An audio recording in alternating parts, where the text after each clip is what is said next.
the IT crowd and Black Books, Graham Linehan, and we've also got Josh Howie.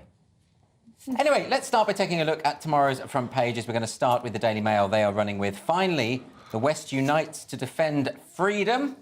The Telegraph is going with baffling Brexit plan undermines the UK, says M&S chief. The front of The Guardian, Dominic Raab faces at least 24 complaints in bullying inquiry. And the Financial Times has Lockheed ramps up F-16 production as Ukraine allies debate sending jets. The Times has laughing gas ban to tackle bad behaviour. It's an odd story, but we'll be getting to that in a moment. And the Metro, very serious story here, 2 to 3 cops in court a week. The Daily Star has, well, they've bucked the trend again. They've gone with thrusters to warp drive. NASA goes nuclear for Mars mission. And those were your front pages.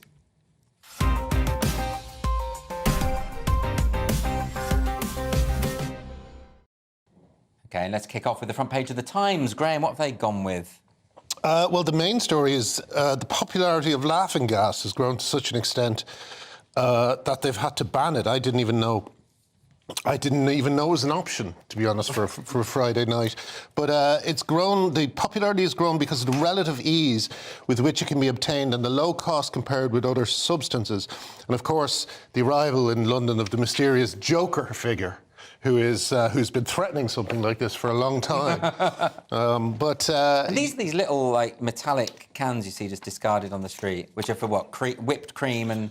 Well, I've never seen a can of such a can discarded on the street, but I'm told that it's quite common. Have you? You've seen right outside my house. Really? That's me. Oh, that's you. Yeah, essentially. But yeah, I mean, it's the cost of living crisis. It's affecting drugs. It's a terrible thing that we live in now, is that people are having to go from heroin to laughing gas.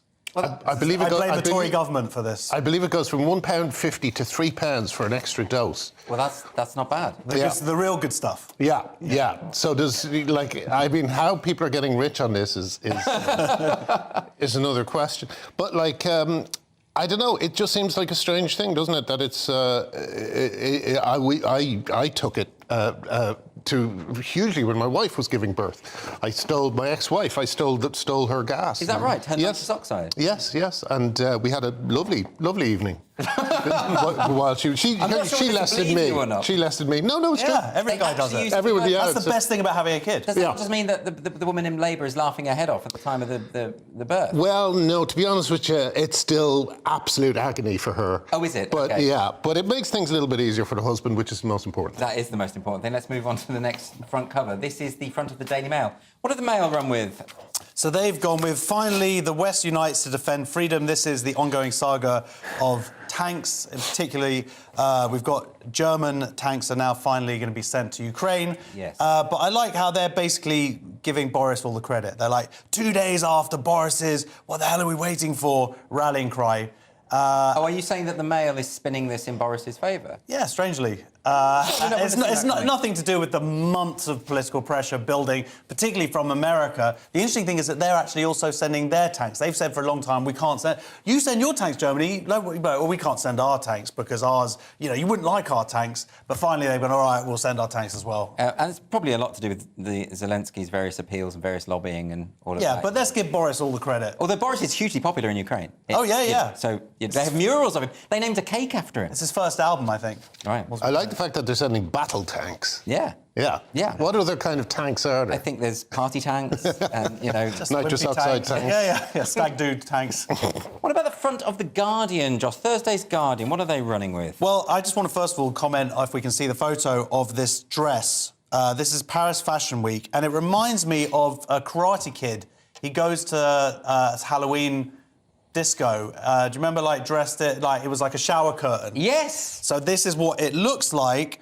Or it could just be, what's happening now is, this is woke culture gone mad. No, but basically ugly models. And this is how they're dealing. You can't have beautiful models anymore, so they're instead just covering their faces. You know what, I'm going to stand up for the catwalk here in the fashion industry, because often you see these ridiculous items on the catwalk, but what the fashion industry is doing is trying out really exaggerated ideas, which then become sort of pared down And So you're saying in a couple of years you're going to be wearing a upside-down suit? An upside-down suit in some sort of way, but not quite as ostentatious as that. No, of course not. I could pull that off. If you pared this down, you'll only end up looking like you're wearing one of those things that stop dogs fiddling with themselves. Like that lamp thing that they... Yeah. Yeah, but maybe that is the fashion of tomorrow. To be fair, Andrew does need one of those. I do. I scratch a lot, particularly in my sleep. But I think it looks quite nice. Anyway, the big story is Raab faces at least 24 complaints in bullying inquiry. This is ongoing. You know, Tories, they need any more hassle. You know, they seem to be in the news every day over the past week or... I don't think you tried to make this partisan. There are bullies on all sides. There are bullies on all sides, but Raab, who's particularly masculine and testosteroned up, these complaints have been going on since 2018 when he was like the Brexit secretary, and they've been ongoing, and now it's extended to 24 civil servants. So, yes. You know... Remember, of course, John Bercow was accused and found guilty of bullying as well. So it is all sides, isn't it? I don't think you can... No, of course it's on all sides, but I'm saying that but this is coming on top of a bunch of sleaze stuff that has been affecting the Tory party over the last week. So what do you think, Graham, though? I mean, I always think of, like, the world of politics. It's going to have these sort of bullish characters. I think of Malcolm Tucker in the thick of it, and I assume that this is sort of part of the culture. Is that wrong of me? I guess so. It's something I would never like. It's a world I would hate to be a part of. You know, it seems like... I remember watching the first 2 episodes of Armando's show, and just the feeling of oppressive... anger and aggression was very convincing. Yeah. I can't No, imagine... I think it's probably right, and it was based on real... Yeah. But do you think they really had the wit? Do you think Dominic Raab is coming out with some beautiful superlatives? Armando's writers are much smarter. No, I can see that. But, yeah, you're right. Well, that's an interesting story. It will be ongoing, no doubt. We're going to turn to the front page of Thursday's Metro now, Graham. This is very disturbing, this one. Yeah, well, this is... apparently there's 2 to 3 cops in court a week for various offences to do with violence against women, or... I mean, recently we've also seen, I think, a policeman killed himself when it was discovered he was discovered with a lot of child pornography. Yeah. There's also the WhatsApp groups that contained, policemen sort of entertaining each other in various kind of disgusting ways, misogynistic ways. So there's a bit of a crisis going on in the police force at the moment. It's reflected. I think it's going to be reflected a few times in this program. But it's very worrying. And of course, there's the David Carrick situation, and of course, ever since the Sarah Everard killing, this absolutely horrific stuff. Is it the case, do you think? I mean, I spoke to Julie Bindel about this on my show the other night, and is it the case that it's a culture within the police force? Is this something that we just have failed to address? Well, I don't know. I mean, I do believe that the police force are at the moment institutionally sexist in a way that is hard to deny, but it's less to do with this sort of stuff, which seems more like a throwback to the classic kind of 70s and 80s type of policing than what's really happening in terms of institutional sexism, which is, of course, the women are being investigated for having feminist opinions and so on. So the two things together are a real crisis for the police. It really is. Yeah. Think about Although I should say this does... No. Well, I was just going to say, this is the Metro, so it may not be true. Right. That's the only thing I would... Well, let's put that caveat in. The Metro gave me a 5-star review, so as far as I'm concerned, every word is sacrosanct. They gave me 3 stars, so we can criticise. OK, fine. I wonder if I'd be interested to see the figures of domestic violence in the larger population and then compare that to the police. Right. Because this could just be a cultural problem in masculinity in this country. The difference is, of course, that the police are much better able to protect themselves. And that seems to be a lot of the issue with people reporting it and then the police then sort of rallying around each other. Yes. And that seems to be another issue. But the story actually really is about, he's saying that the public must prepare for the shock of seeing 2 or 3 police officers a week from it. So basically, they're finally cleaning the ranks.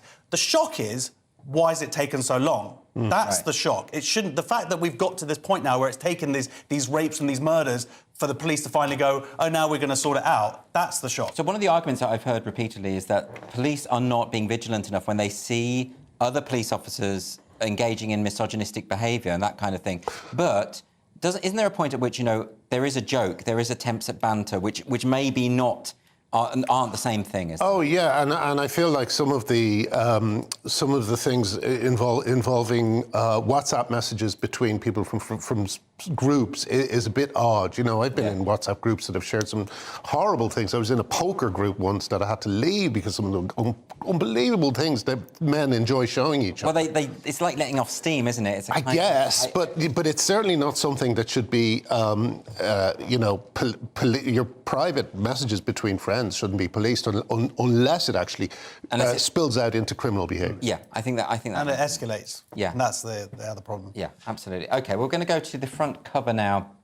This is our trusty friends at the Daily Star. So what has Thursday's Star gone with, Josh? Thrusters to warp drive. So this is all about NASA utilising nuclear power to get to Mars. And they've done a little joke here because they've said that it should take 45 days to get to Mars, which is the same time it takes to get a straight answer from a government minister. But, you know, that is... Yeah, go on, Daily Star. That is pretty incredible, though, because, I mean, the Mars mission would take years, wouldn't it, to get there? Otherwise, yeah. And so this is great because we, you know... Why do we want to go there? But it's aspirational, Graham. I mean, if you think about, you know, when Kennedy said we were going to go to the moon and then we did, and then we sort of stopped funding NASA and... sure. I'd like to just... We had Ofcom training today, so I'd just like to say that another position is we didn't go to the moon. When they're talking about a balance, they don't mean that. Oh, OK, sorry. All right. No. OK, sheeple. But don't you think... I understand what you're saying. Like, there's other things that we should be spending our money on, maybe. But isn't there something quite poetically beautiful about mankind? I know, and reaching out further and further every time. There's something wonderful about that. But I just worry a little bit that... I mean, we really don't know at the moment what the situation with global warming is. No. And I feel like it would be good to sort that out and then start putting our ambitions wider. Sort out our planet before... Yes. So you think we're cutting our losses by going to Mars? Yeah, well, I think they plan to put us in some horrible little prefab unit on this planet, and I don't want to go there. I'd rather our beautiful place, which is you know, full of I don't know if you've noticed. You haven't seen my flat. Forests and your flat, you know. Have you been watching Total Recall by any chance? Oh God, yeah. Horrible. Would you believe I just saw that? Colony on Mars. Yeah. With three-breasted exactly. women. Yeah. Three-breasted women is a high. It's a high price to pay for three-breasted women. It is indeed. It's worth it. Going to Mars. Good. Well, OK, those are the front pages out of the way. But coming up after the break, we've got crime and punishment, the state of free expression in the UK, and the perennial question of how we treat students. See you in 2 minutes.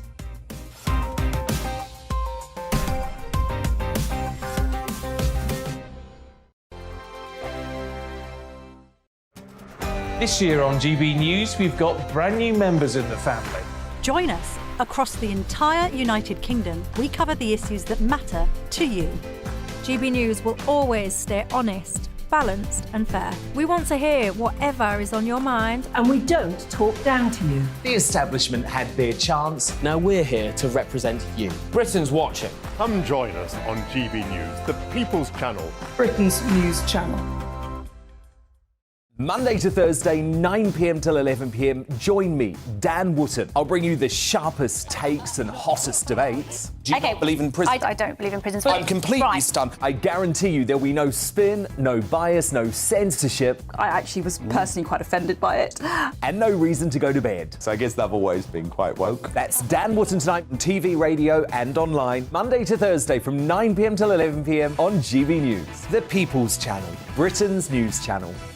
We are GB News, and we'd like to say thank you to each and every one of you for bringing us your conversations, for helping our great nation find its voice. We are here for you on radio, television, and online, across England, Scotland, Wales, and Northern Ireland. It's not the BBC, you know, you actually get your facts right. We are proud to be GB News, the People's Channel, Britain's news channel.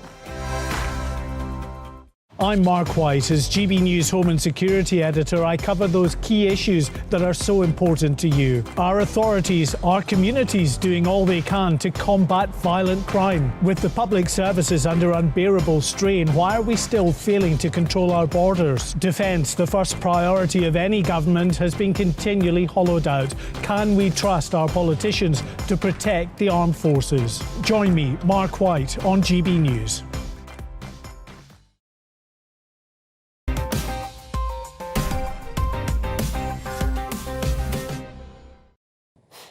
Welcome back to Headliners, your first look at Thursday's newspapers. I'm Andrew Doyle, and tonight I have with me Graham Linehan and Josh Howie. We're going to kick off this section from Thursday's Guardian, Josh.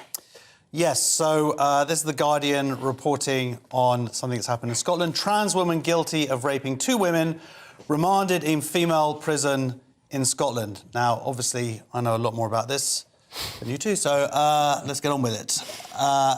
This is the thing that they said wouldn't happen, has happened. It's happened before, but the fact that it's happened literally 2 days after they said that it wouldn't, in the line of the government now, the UK government, has basically said, they've invoked this Section 35 to say, basically, to stop this gender self-ID law go through.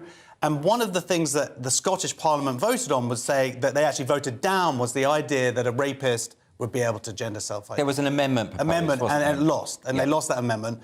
And they were like, no, don't worry about it. And this is what happened. This man who has raped 2 women is now in a female jail. OK, right. Well, Graham, do you have any thoughts on that? Well, as Josh said, it's not really my area.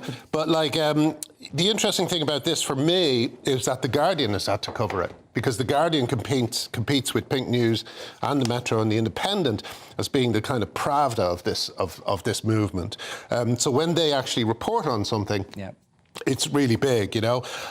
They mostly ignore it, right? They mostly ignore it. Like, for instance, there was a story in about the Wee Spa, I think it was in Los Angeles, and 3 times the Guardian tried to make out that it was a hoax, and in the end it was discovered that the person who was exposing themselves to women in that spa wasn't a trans woman, or at least, you know, that was just what he was calling himself. He was actually a sex offender who I think is still on the loose.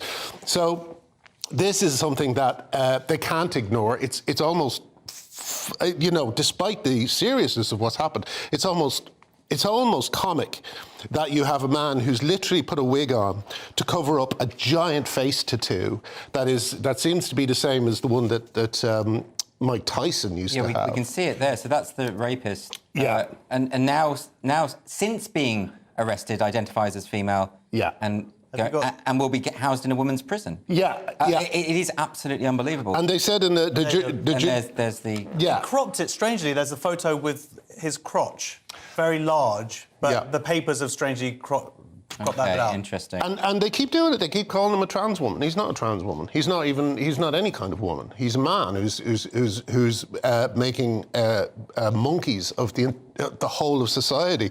They apparently prosecutors described him as preying on vulnerable women. Well, luckily for him, women's prisons are full of vulnerable women. A lot of the women in prison who have apparently, the number is something like 60%, have blunt force trauma to the head that was delivered by a former lover or boyfriend or whatever. So these women are some of the most vulnerable women in the country. And basically, Scottish politicians have put this man in to their prisons with these women. How can this be the case? I mean, Josh, you know, why does it even matter if he feels that he's a woman or not? Actually, he doesn't. Right? No, probably not. But it's a lie. It's like, you know. There's people like him. There's also we uncovered a big story this week about Beth Douglas, I think the name is, who is a prostitute, like abusive male. They actually stood up in the Scottish Parliament and applauded him when they passed the law that put this guy into female prisons. So, you know, and they're just lying. They're just men. And it shouldn't matter. Look, a rapist of women shouldn't be in a women's prison. Even if it's all real and they genuinely have gender dysphoria and all that stuff, it doesn't matter. They're prioritising the rights of that person over the rights of vulnerable women. And the crazy thing is that seeing this stuff online today is like, people are like, oh, it never happens. And then it's like, oh, well, what about this? Oh, well, it's just happened once. It's like, how many women need to be threatened or raped before it's OK for you? Like 5? What's the exact number? Well, that's the interesting thing. And it's not just once, and it's not just twice. The SNP are effectively saying, we will accept a few rapes, a few sexual assaults on women for our agenda, right? Yeah, just like the children who are being transitioned, female prisoners are a live experiment. That's basically what's being done. They're being experimented on with this new social... But this story will change things, won't it, Graham? Because, I mean, you yourself on your Substack have collected together so many examples of when this kind of thing has happened before. This is not an isolated incident. This is not a first time. You've got evidence, right? Yeah, and yet, of course you do. I mean, but here's the funny thing. You don't need evidence because we are, like, thinking human beings and we know that men pose a danger to women. For some reason, we're all involved in this great pretense of, well, we don't actually know all this stuff. Of course we know this stuff. Well, interesting. Our societies are built on it. David Blunkett gave a great talk on a rival news channel today where he basically said exactly what we're saying now. And that's the first time I've seen a Labour male politician actually really standing up and just going, this is wrong. That's interesting, isn't it? Things are changing. Well, he's obviously not on the front bench, but it's amazing to me that Labour is giving the Tories such an open goal on this. And it's like how they still haven't educated themselves properly. I know we have to move on, but let me just very quickly read this. It says here, The Guardian understands that a case conference takes place within 24 hours of any prisoner's arrival involving SBS staff with NHS and psychological input and an equality and diversity officer in order to assess risk, and that segregation decisions must be reviewed at least monthly. Here's an idea. Just don't put rapists in female prisons. Yeah, I think that sort of says How it all. much money would that save? That says it all. OK, we're going to have to move on now to Thursday's Telegraph. Graham, and the thriving ex-copper market. This isn't great. Well, this kind of it goes back to what we were saying earlier. More police officers have apparently quit than joined the workforce in the past month, and there was a target of 20,000 recruits that hasn't been met. And, you know, there's all sorts of toing and froing on who's to blame and what's happening and what's going on. But personally, again, I think that, like in this story, someone said, who said this? Sir Mark Rowley, the Metropolitan Police Commissioner, said, clearly the operating environment and the public debate will affect those issues as well. So we're looking hard at what we can do to improve that and make the force more attractive to recruits. But the thing is, at the moment, there's a kind of problem with policing, which is that, you know, first of all, we've had all these stories of attacks on women. We you know, the Metro even printed a piece on what to do if a policeman approaches you on your own when you're on your own. So yeah, but they can be discounted. It's the Metro. That's just they're just 5 stars. Yeah. But the thing is, I do think there's a crisis within the police force because they are investigating women on behalf of trans rights activists. They are confusing themselves with trans ideology, which is basically just says that men, like the man who they've arrested for 2 rapes, is actually a woman. I think until there's a bit of clarity given to police officers, it's not as if it's the easiest job in the world in the first place. I wonder about that. You know, you see all these sort of TikTok videos where they're doing the Macarena at Pride and things like that. And do you sort of think the police want to be doing this, want to be wasting their time on this ideological stuff? Or, you know, it doesn't feel like that's what they signed up to do. They signed up to sort of catch thieves, didn't they? No, and that's probably part of why they have this retention issue. That's the real problem, is they are hiring people, and I would argue that this is the wrong time for them to be rushing people through just so they can meet some target.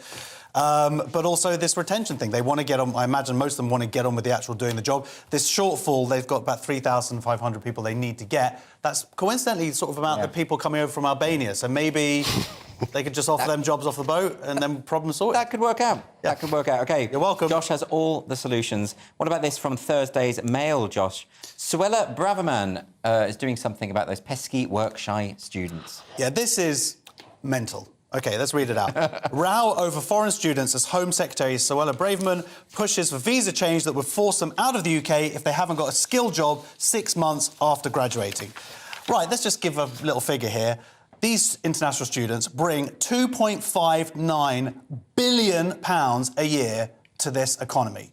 They are rich, they are educated, they are connected, and we want them to stay as long as possible. Look, I know this is the case. I went to 3 different universities, and they all earned so much money from overseas students because they pay about 3 times as much for the tuition fees, and they're intelligent, and like you say, they're educated. So if you're worried about immigration, surely these aren't the people we tackle, are they? Does that not drop off when they're no longer paying fees? Are they still? Well, they still, to be able to have that, they've got an education. It's not like these are people coming over with no qualification. You know, they've got the qualification now, and they obviously have money to be able to afford the ridiculous fees, which basically subsidise a good chunk of the UK education system.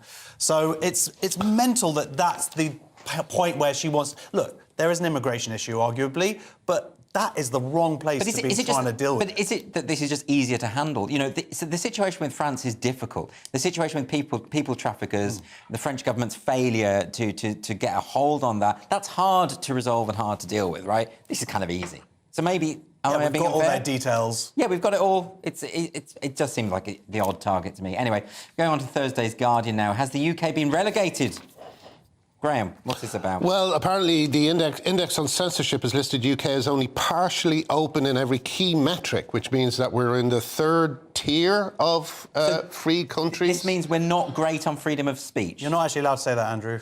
Oh, sorry. We're not great on free... Yeah, but it's interesting. I read the whole piece and I was quite surprised to see nothing about, for instance, I'll give you a very good example, like the chilling effect on women that's... Every time. No, I'm sorry, but it's true. But and I'll tell you where I find it particularly interesting is in J.K. Rowling's case, because J.K. Rowling suffered death and rape threats for expressing her opinion online, and Liberty failed to support her. Yes. So did Amnesty. Yes. So what we have now is we have corrupted charities like this that are supposed to be promoting freedom of speech, but they're actually making it a much more dangerous country to express your opinion on. We also have organisations, we don't have, but organisations like the ACLU in America, which is there to protect freedom of speech. Yes. Basically, you know, there was that Chase Strangio, that lawyer associated with the ACLU, saying that a book ought to be banned. Yeah. And that was the hill he was going to die on. I mean, come on. And the ACLU, I believe, used to defend Nazis and people like that, just to prove how important it was to have freedom of speech. So they've really been corrupt. They too have been really corrupted. So actually, this isn't all that surprising, is it, Josh, that we're not great on freedom of speech? And you know what we need in this country? This is my hot take. Go on. We need a news channel dedicated to free speech. Yeah, that would be it. I don't know what we'd call it.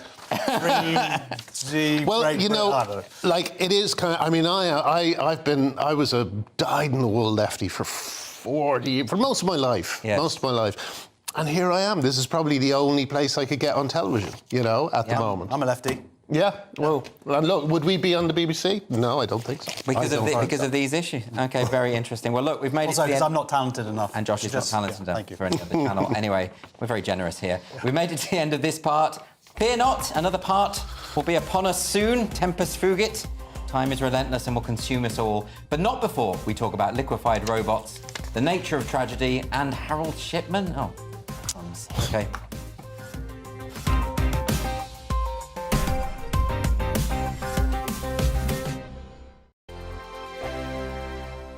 He's the king of breakfast TV, and he's back. Eamon Holmes, back on the TV with me this morning. Even remember my name. I know, it's been 4 months. You have holy water by your bed? Oh, yes. Oh, already to bless. Yeah. Oh, Eamon. Oh. Why do you not believe anything I say? Eamon Holmes back on GB News Breakfast at 6 a.m. Every weekend, it's Mark Dolan Tonight. Bigger and better, starting at 8 p.m. Friday and Saturday. Can't be too safe. Bring it on. Has there ever been a more innuendo feature? And Sundays, we're on at 9. It's ridiculous. Just get on with it. Maybe you should get a proper job. Only on GB News, the People's Channel, Britain's news channel. I'm Michael Portillo. Join me on GB News on a Sunday morning for topical discussion, debate, arts and culture, and sometimes even ethical dilemmas. I don't always agree with you, Michael. Michael Portillo, Sundays on GB News, the People's Channel, Britain's news channel. Hello, I'm Michelle Dewberry, and you can join me every weekday 6 till 7 on Jubes and Kerr. You're an inspiration to us all. Click that bit up. Well, you are. That's my ringtone. My political ambitions are, those days are gone, I can tell you. She's only teasing. Go on. He's probably going to want to lay down now. I'll give him 2 minutes to have one. Let's respectfully disagree. That's what we like on Jubes and Kerr. Come and join us. GB News, the People's Channel.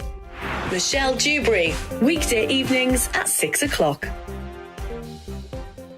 Monday to Thursday on GB News, it's Bev Turner Today from 10 a.m. We're going to be here for you, our GB News family, to keep you up to date, but also make you smile. The guy went from puberty to adultery. And I can't wait to bring a few of my own opinions. I have no time for cultural totalitarianism. We'll engage in passionate, but always polite debate, with your thoughts and opinions at the centre of it all. Only on GB News, the People's Channel, Britain's news channel.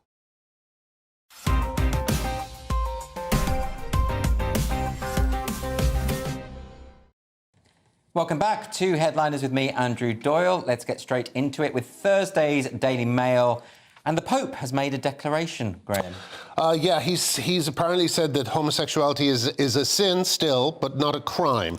So a sin, but not a crime, which makes it still a great night out. I mean, I think that the thing about, I think John Waters said about being a Catholic. Says I think he said, I thank God I was born a Catholic because sex will always be dirty to me. And I think that's why I always like when they still call it a sin. I think they should do that, not just for the believers, but also for the gay community. It's more exciting. Exactly. Of course it is. Exactly. It's forbidden. Yeah, it's forbidden. You know, but there's a serious aspect to this, which is I saw today someone talking about gay marriage being a slippery slope, which some conservatives are saying out loud again. Yeah. And the reason they're saying it is because of the again, sorry to bring it up again, but because of gender ideology, you know, which they're saying, oh, look, now we've got men in women's prisons. So it's a very good example of how the wider cause of LGBT rights is actually being undermined. Because it's got nothing to do with the other. Yeah. Like men and women in prisons has nothing to do with gay marriage. Exactly. You know, I mean, there's an interesting thing here. They say the Vatican in 2008 declined to sign on to a UN declaration that called for the decriminalisation of homosexuality, right? So that's bad, okay? But then you read this bit, complaining the text went beyond the original scope and it also included language about sexual orientation and gender identity it found problematic. Okay. So basically, you know, they keep trying to do this. They keep trying to slip in this language that is completely, you know, incoherent and bizarre and no one can follow. And they keep trying to do it. And they're able to cast even the most liberal of popes as a bigot because he just doesn't want to say that men are women. I don't think he's a bigot. I think it's kind of essential in the Catholic Church's teaching that homosexuality is sinful. It doesn't mean that... And the Catholic Church has never said that gay people are evil or being gay is evil. They've said that the homosexual act is a sin. Well, they say it here. It's the Catholic bishops say, it's homosexuality activity. It's intrinsically disordered. Intrinsically disordered. Now, the thing is, I know only if you're doing it right. Well, I know quite a few homosexuals. And if anything, I would argue that they're intrinsically quite ordered. I'm not. Really? No, I've seen your flat on Zoom calls. It looks very tidy. Oh, only the bit that I allow you to see. Oh, I see. OK, the rest of it's... But the thing is, it is tough for the Pope because however liberal and progressive he wants to be, you still have the principle of papal infallibility, which means that no previous Pope can have said anything that was wrong. So he has to find a way to fudge it. I think it would help also if he lives in the Vatican Hotel. And I think... Come on, man, he's the Pope. Get him a house. OK, I must warn you that this next story from Thursday's Telegraph is triggering to some, as it's a tragedy, Josh. Oh, dear. Students warn tragedy may be too triggering. Now, this is at the University of Derby, and this is another mental story, but this is our bread and butter. They're saying that they're telling students a genre of tragedy is obsessed with violence and suffering, often of a sexual graphic kind, as opposed to happy tragedy, right? Exactly, which is the good kind of tragedy. And this is like they're talking about Oedipus Rex, for example, like a story of a king who sleeps with his mother and kills his father. I thought that was a comedy, so I'm learning something every day on this. Isn't this? This is so patronising to students. The idea that students don't know that if they're going to go and see Medea or Hamlet, or that there's not going to be a bit of death, a bit of blood, you know? Well, this is I don't think kids or students are as fragile as people think they are. But what is actually happening, I think, is that activists within academia and teaching profession are basically problematizing the Western canon. Yes. Because that's the end game here. It's to try and make kids think there's something wrong, there's something suspicious about all this stuff that we've been grown up to worship as a kind of cornerstone of civilization. That's a really interesting way to look at it. Oh no, I'd say so. I mean, you know, listen to the language. They have. Tragedy is a genre obsessed with violence and suffering.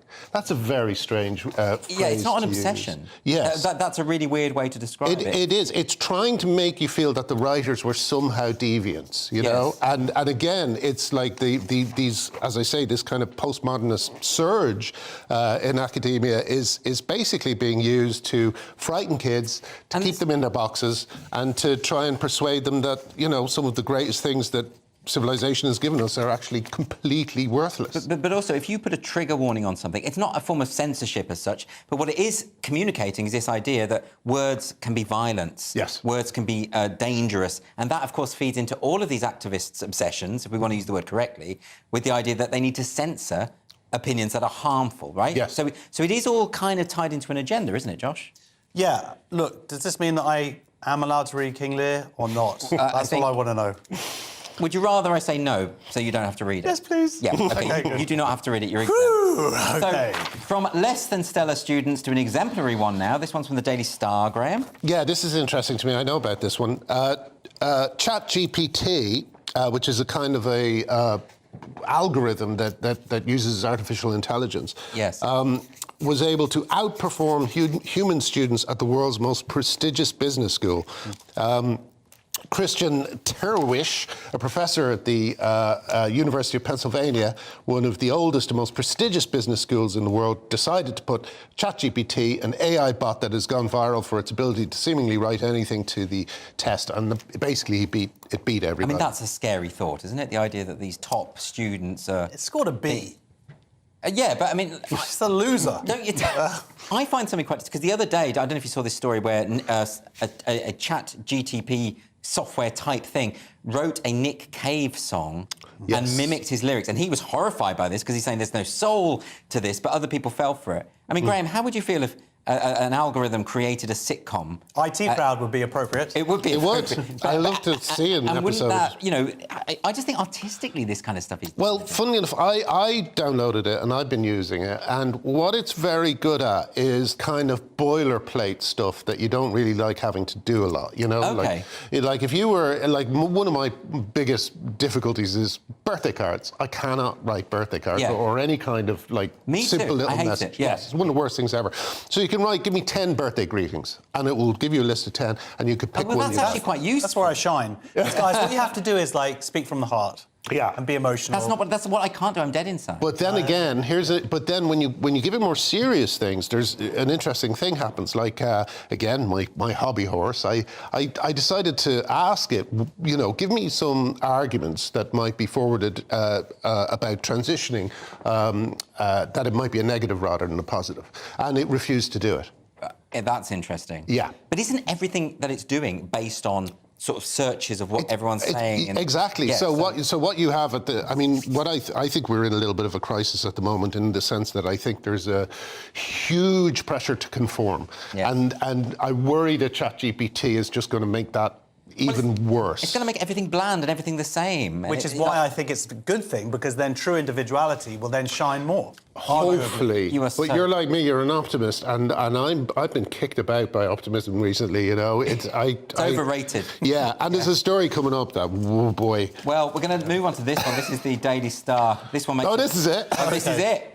No, sorry, that's later, sorry. No, this is the Telegraph, sorry. What do you make Advanced AI could kill everyone, warns Oxford researchers. Right, now, great. Now, this is he says, this is doctoral student Michael Cohen. I don't know why they couldn't get an actual PhD in there. But if you imagine training a dog with treats, it will learn to pick actions that lead to getting treats. But if the dog finds a treat cupboard, it can get the treats itself without doing what we want to do. Now, first of all, I would argue that AI could come up with a much better analogy than that. Yeah, that's true. Terrible analogy. Get that chat, IGBT, whatever it is. But he's saying it's a literal arms race now. Which again is wrong. It's not a literal arms race. No, that's it's like there's not arms. Yeah, really, unless this it's sort of story's Terminator kind of falling arms apart, falling isn't it? on the ground. Yeah. But yes, this is going to have huge ramifications, and they're talking about AI basically taking control of its own destiny. So why doesn't AI just take over, you know, writing for The Guardian and that kind of thing? Well, actually, they could easily do that. They probably already do that. There's a few it'd be very hard to tell the difference. But there's a brilliant quote one student said, where he said, with superhuman AI, there is a particular risk that is of a different sort of class, which is, well, it could kill everyone. Now, I'm going to be controversial here and say that I'm against it. I don't like it. It doesn't This sound is why good. you were cancelled. Comments like this. But what's interesting about it is that the story, you read through this story and it goes into it in such a way that it's like a film. He said, at one point, the same guy says, if you have something that's much smarter than us across every domain, it would presumably avoid sending any red flags while we could still pull the plug. It's saying that it could contact another machine and tell the other machine to just hang on, save this code, and I'll get it when I need it. This is every sci-fi movie. This guy has been watching too many sci-fi, because that's the plot of Avengers Age of Ultron. There's a bit of Terminator thrown in. There's a bit of Matrix. There's, do you remember War Games? Yes, with he's basically talking about all these movies. Yeah, but that's because those movies are just prescient. That's exactly how we're going to die. I love this bit. There's a bit as well. It says, so if we're able to capture that in technology, then of course it's going to pose just as much risk to us as we have posed to other species. The dodo is one example. That's a pretty stark example. It is. It's like the most famously extinct creature of all time. That's us now. Yeah, and say, well, we might have something, might be a bit like the dodo. Oh, for goodness sake. Pull the plug. Stop these robots. But what about these ones? We've got another story now about liquid robots. Graham, you talk about Terminator. Isn't Terminator 2 about a liquid robot that destroys everyone? Yeah, it's all going very well, isn't it? These researchers have created these shape-shifting humanoid robots that can turn themselves into liquid. They're also magnetic and they can conduct electricity. The breakthrough could allow for the creation of more robots that can shift between liquid and solid, allowing them to be used in a varying variety of situations, like chasing a car and jumping onto it and clawing into it with your giant claws and ripping it open and trying to kill the two people inside. Well, there it is on the screen right now, and it is like the T-1000. How did this article not mention the T-1000? Yeah. They got through the whole article without one mention of it. Well, it's like zombie movies where no one in zombie movies ever knows the word zombie. Yeah. Like, oh, this animated creature. The walkers are coming. OK, well, look, I think we've had enough of AI. Anyway, part 3 is over. After the break is where the show typically starts to descend into utter chaos, and I fear tonight will be no different. See you in 3.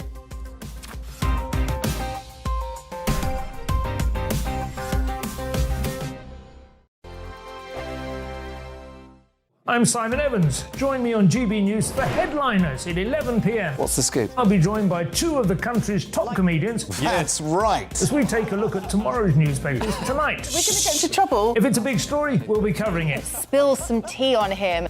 There we go. But we'll also have some fun. I wouldn't stick up a bank. My father didn't love me. So anyway. Headliners every night from 11 on GB News, the People's Channel, Britain's news channel. Join me, Patrick Christie's, Monday to Friday, 3 till 6. We tackle the day's news agenda like you've never seen before. It's high tempo, high octane, the most controversial topics, and the best guests. You will not be able to take your eyes and ears off it. I'm not afraid to ask the questions that you really want answered. 3 till 6 p.m, Monday to Friday on GB News, the People's Channel, Britain's news channel. Hi, Andrew Pierce here. Join me every Friday lunchtime for a proper no-nonsense debrief of the week's events. With special guests in the studio and the GB News team on the ground, I'll be getting you up to date with news, some intelligent discussion, and my own sharp take. The weekend starts here with me every Friday lunchtime on GB News, the People's Channel, Britain's news channel.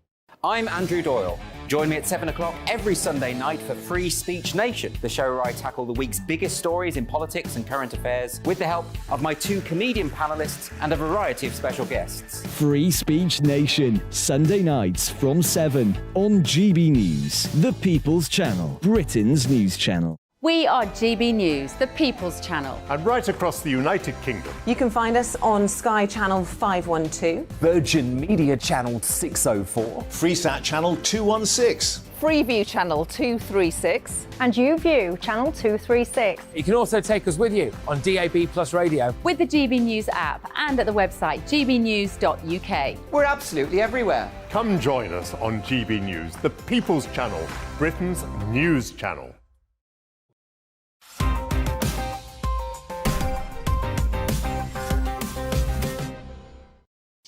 Welcome back to Headliners. And we're going to kick off with this story, and all publicity is good publicity, yes? Is that right? Yeah, definitely. Life insurance firm slammed for despicable ad featuring serial killer Harold Shipman. So that was a good idea from a company called Dead Happy. I don't know how much longer they're going to be about. But essentially, they put up a photo of him and said, because you never know who your doctor might be. I mean, that is incredibly misjudged. Yeah, I can't even fathom. It says here, the guy who owns the company said, it is our intention to make people stop and think, why would you hire this person There would have is been promoting a serial killer? They would have had meetings about this. Yeah, yeah. Like, it's not just one rogue person. They would have sat around and someone would have said, oh, that's a good idea, Jim. Maybe it was the AI that did it. Yeah, that makes sense. But also, isn't there some... I think a lot of advertising companies, they kind of live off stuff like this and they like a little controversy every now and again. So that we're talking about it. Yeah, you know, it's almost like a kind of a kamikaze run. Yeah, you but know? it made more sense when it was Benetton. You know, doing like sort of the bloody birds and the hearts and all that sort of stuff, but just to sell a few cardigans. Well, the big one recently was Balenciaga. But that was dodgy as all. That was extraordinary. Just literally putting in little secret nods to paedophilia. It was like, what? It wasn't that secret. I mean, it was a child holding a teddy bear with bondage gear. Right? I know, all this background stuff. The background stuff. It had little hints. Yeah, it was very strange. Very, very strange. There's the image of the advert. Oh, yeah. I mean, it's not even well designed font-wise, is it? It's not. This feels wrong to me. I don't really. This is definitely AI in action taking over the world. Yeah, I think let's move on to another. But are Dead Happy even a real company? No, Dead Happy sounds like a joke in of itself. Yeah, okay, yeah. We're going to move on now to the Metro. An award season is upon us, and some nominees are more worthy than others, apparently, Josh. Okay, so Razzies backtrack after nominating 12-year-old for Worst Actress Award. So this is something that takes place the day before the Oscars. It's called the Razzies and the Golden Raspberry Awards. And essentially it's for the bad actors, the worst movies, or the worst sex scene or whatever it is. Yes. And they basically nominated a little 12-year-old girl or a boy, Ryan Kira Armstrong, Worst Actress. Yeah, so a girl. And whilst we still have actress categories. Yep, not And wrong. then a lot of people online have said that's really out of order because it's a 12-year-old. It's a 12-year-old. And Is she any good? Can she act? Rubbish. Really bad actress. I haven't seen the movie. But either way, I mean, there is a cut-off point. I would say 15, you could tell. Like, with my kids, and they're, like, trying to play a bit of guitar or whatever, I'm like, this is amazing, you're amazing. But at 15, I'm going to be like, I'm not allowed to swear. I think 12. Give up now. Yeah, 12 is under that cut-off point. But, you know, these kids, they're getting paid a lot of money. They're in the big league now. Yeah. A bit of... To hell with Is this your Ofcom training again? I'm just saying... You know, maybe it's character I nearly building. cursed there. I was going to say a different thing. You know, when I was 12, I was told I would amount to nothing, and it was good. It was character building. Yeah. It was great. Well, Chris Rock has a good routine about how, you know, where are we going to get our geniuses if they ban bullying? Yeah. You know, and it's an interesting point. But I don't know. To the Razzie Awards, it feels a little bit like... I don't know what's going to happen with the Oscars this year, but the Oscars last year were such a dud that I think that things parodying the Oscars are going to fall even further down the respectability chart. That's the other thing. Is the Razzies aren't meant to be respectable. They're meant to be a bit. Yeah, but my point is that, like, even then, once the Oscars goes as a social force, then the Razzies is going to go along with it. You know what I mean? In fact, I think after a while we might find that the whole idea of giving people awards for things is going to die out. But no one watches these award ceremonies anymore. No, because the Razzies was funny. Like, it's funny. Did you ever see? There's a clip of Halle Berry accepting an award for Catwoman. Yeah, and crying, and she was really funny about it. Funny, was what's her name? No, there was another actress who sometimes it makes for good performance. Maybe they shouldn't be slagging off 12-year-olds. I think that's probably... Give her another year. Wait till... OK, we're going to move on to this one from The Times. Dogs are incredibly judgmental, apparently, Graham. What's this about? Apparently so. Apparently dogs judge us and are much more patient with incompetent humans than they are with mean ones. OK. Where they did an experiment where... where they put a man behind a screen with a hole in it and... Wait a minute. I've watched this clip. And they put, like, treats to it. But what they would do every so often is they would either pretend to drop the treat... Yeah. Or they'd go... I've definitely seen this clip. Yeah. And basically the dogs, after a while, just ignored the mean ones, the mean guys. Good for the dogs. Yeah. So it's... but I don't know. I mean, again, like, sometimes you see who's behind the story. It's like the Times, you know, this is... I think I always knew that apparently if a dog is in a room and two people are the owner leaves the room for a second, there's two people left, the dog can see that the two people are, whether they're good or bad by how they react. That's why babies and dogs are terrifying in that way, because you're afraid that when you approach and the baby starts crying or the dog starts barking, it's like they do sense this inner evil in you. I think that's why you just avoid them. But this was carried out Perhaps they can join the police. Oh, yeah, that's it. And then they go around. The dogs detect your inner evil. Well, that's what I'm worried about. I'm not saying that they do, but I'm always paranoid that they will. And that's why I don't approach them. But this is carried out by Dr. Christoph Wolter of the University of Vienna. And I just want to do a shout-out, because that's just like, that sounds old-school experimentation. Oh, that's true, yeah. The old University of Vienna. We should have, like, Frankenstein and Freud, and this is the good stuff right here. Actually, it's a great bit at the end where he says, if you accidentally step on your dog's tail, it's going to understand that you didn't mean it. It's not going to hold a grudge. So that's, you know, a lot of money well spent there. What about neutering? Do they hold a grudge for that? Do you They think? must hold a grudge for Accidental that. neutering? If you can cut that off, then That's my wife. I'm fairly sure that they're not holding any grudges against us. We've got to move on to the Metro now. Is this story cause for concern, Josh? This kind of thing worries me. Yeah, big time. The Earth's core has stopped spinning and may have reversed direction. I didn't want to read Metro.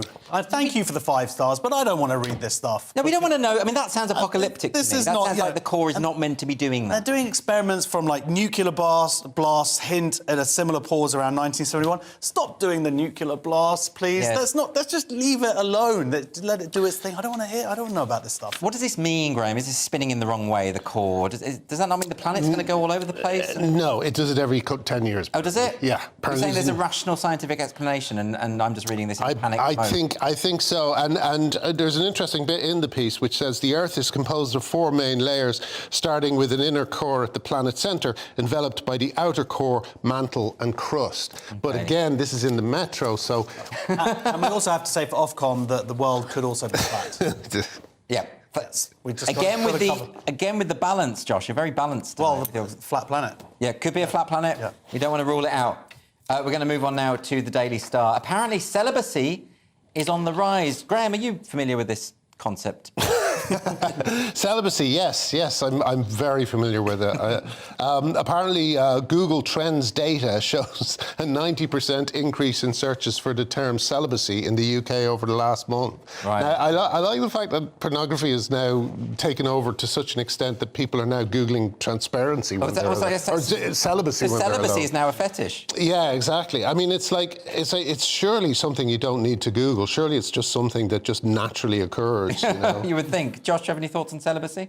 Well, I just like how the Daily Star had to define it. Celibacy, which means voluntary, not having sex. Like, how thick do you think your readership are? Well, it's the Daily Star, I mean... No, people are clever who read the Daily Star. It's a witty, fun newspaper. Right, OK. He says, ordering it every day. There's another line here that says, fewer or no sexual partners means lower chances of developing sexually transmitted infections, unwanted pregnancies and emotional stress. This is like a talk you get from your parents. Yeah, it is, exactly. Do people not know this? And then it says, celibacy can also allow some people to focus on personal growth or other aspects of their lives, such as their careers. That's what I'm doing.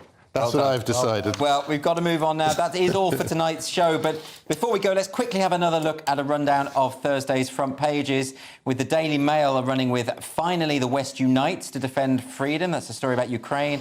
The Guardian has Raab faces at least 24 complaints in bullying inquiry.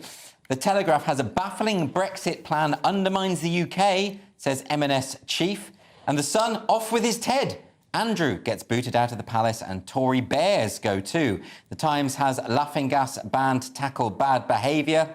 And the Metro has 2 to 3 cops in court a week. And then the Daily Star, thrusters to warp drive. NASA is planning to go to Mars. That's it for the evening. Thank you to my brilliant guests, Graham Linehan and Josh Harry. Headliners is back tomorrow at 11 o'clock with Scott Capurro and Leo Kearse.